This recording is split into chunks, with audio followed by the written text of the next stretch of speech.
भारतीय क्रिकेट नियामक मंडळाने IPL 2025च्या हंगामासाठी खेळाडूंच्या बदलीबाबत एक नवीन अपडेट सादर केली। IPL मध्ये खेळाडूंचा समावेश आणि त्यांना वगळण्याचे बरेच नियम कडक केलेले आहेत, पण काही विशेष परिस्थितीत BCCIने तात्पुरत्या किंवा कायमस्वरूपी बदलीला सुद्धा परवानगी दिली आहे।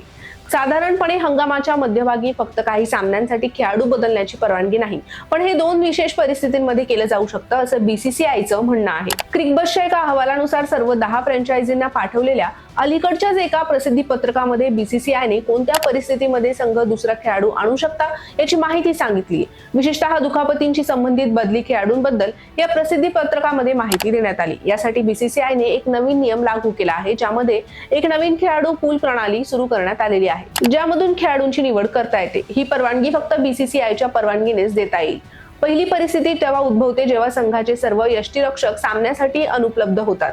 अशा परिस्थितीत फ्रँचायझी तात्पुरत्या विकेटकीपरचा समावेश करण्यासाठी BCCI कडून परवानगी घेऊ शकते। हा तात्पुरता यष्टीरक्षक संघाचा नियमित यष्टीरक्षक खेळण्यासाठी उपलब्ध होईपर्यंतही खेळू शकतो। संघाचा नियमित यष्टीरक्षक खेळण्यासाठी उपलब्ध होताच तात्पुरता यष्टीरक्षक पुन्हा संघातून बाहेर होणार आहे। दुसरी परिस्थिती म्हणजे जेव्हा एखाद्या खेळाडूला दुखापत किंवा आजार होतो, ज्यामुळे तो संपूर्ण हंगामासाठी बाहेर राहतो। अशा परिस्थितीत संघाला खेळाडू बदलण्याची परवानगी मिळू शकते, पण यासाठी काही अटी पूर्ण कराव्या लागणार आहे।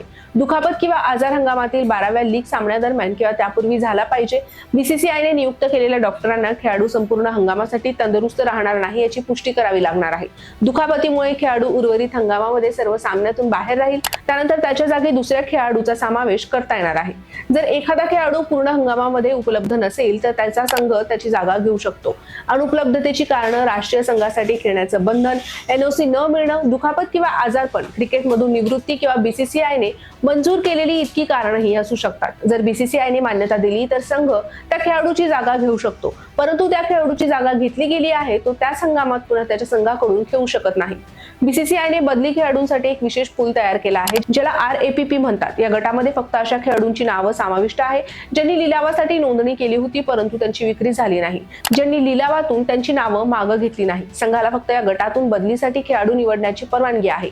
जर एखाद्या खेळाडूला नेट बॉलर म्हणून एखाद्या संघाशी करारबद्ध केलेला असेल तर तो BCCIने परवानगी दिल्यास त्याच्या जागी दुसऱ्या संघाकडून सुद्धा खेळू शकतो। प्रत्येक उपलब्ध नसलेल्या खेळाडूसाठी फक्त एकच बदली खेळाडू घेता येणार आहे। बदली खेळाडू म्हणून सामील होणाऱ्या खेळाडूचं शुल्क त्याच्या मूळ किमतीपेक्षा कमी असू शकत नाही। जर एखाद्या संघाने आधीच 8 परदेशी खेळाडूंचा संपूर्ण कोटा भरला असेल तर बदली खेळाडू परदेशी असू शकत नाही। या व्यतिरिक्त दुखापती किंवा आजारपणामुळे बदललेल्या कोणत्याही खेळाडूला संपूर्ण हंगामात पुन्हा संघाकडून खेळण्याची परवानगी दिली जाणार नाही।